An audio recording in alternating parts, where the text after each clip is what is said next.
আসসালামু আলাইকুম, সবাই কেমন আছেন? আলহামদুলিল্লাহ আমি ভালো আছি।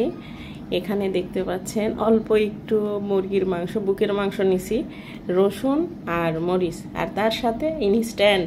এটা যদি শুধুই গরম পানিতে আপনি স্যুপ একটু বয়েল করে নেন তাহলেই হবে, তবে আমি একটু মুরগির মাংস অ্যাড করতেছি, সাথে ডিম অ্যাড করা যায়, তবে আমি শুধুই মুরগির মাংস অ্যাড করতেছি। আমার হাজব্যান্ড অফিস থেকে আসার সময় হয়ে গেছে, তো ভাবলাম যে তার আগেই আমি ও যেন আসে আর আমার স্যুপটাও যেন হয়ে যায়, যাতে গরম গরম আমি ওকে দিতে পারি। আসলে ওর শরীরটা একটু খারাপ, তো অসুস্থ একটু ছিল, তো স্যুপটা ও নিজেই নিয়ে আসছে, আর ওর একটু লাইট খাওয়াটাই এখন দরকার। তো ওই কারণে আর কি আমি স্যুপটা খুবই কম তেল দিয়ে আর রসুনটা হালকা ভেজে নেব, যেহেতু আমি মুরগির মাংসটাও একটু ভেজে নেব। তো রসুন আর মুরগির মাংস একবারে যেন ভাজা হয়ে যায় ওইভাবেই আমি একবারে দিয়ে দিলাম, আর অনেক সুন্দর একটা ফ্লেভার আসে এই সময়।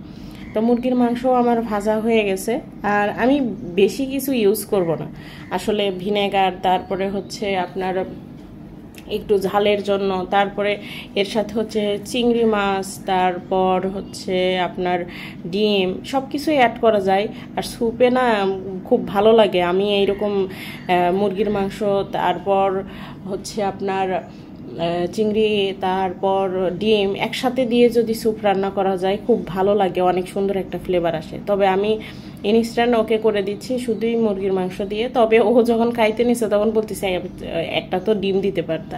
তবে অনেক মজা হয়েছিল।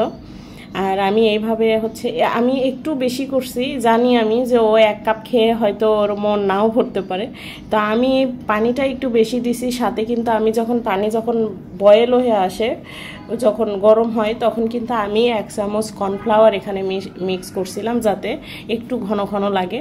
আর স্যুপটা এরকম একদমই পানি পানি এটা আমার ভালো লাগে না, তো কর্নফ্লাওয়ার দেওয়ার পরে এরকম।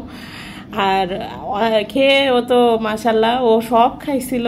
আমি একবারই খাওয়ার পরে অল্প একটু নিছি, আর ও পুরোটাই শেষ করছে, আর বলতেছে যে অনেক মজা হয়েছে। তো এটাই ছিল আজকের ভিডিও, সবাই ভালো থাকবেন, আসসালামু আলাইকুম।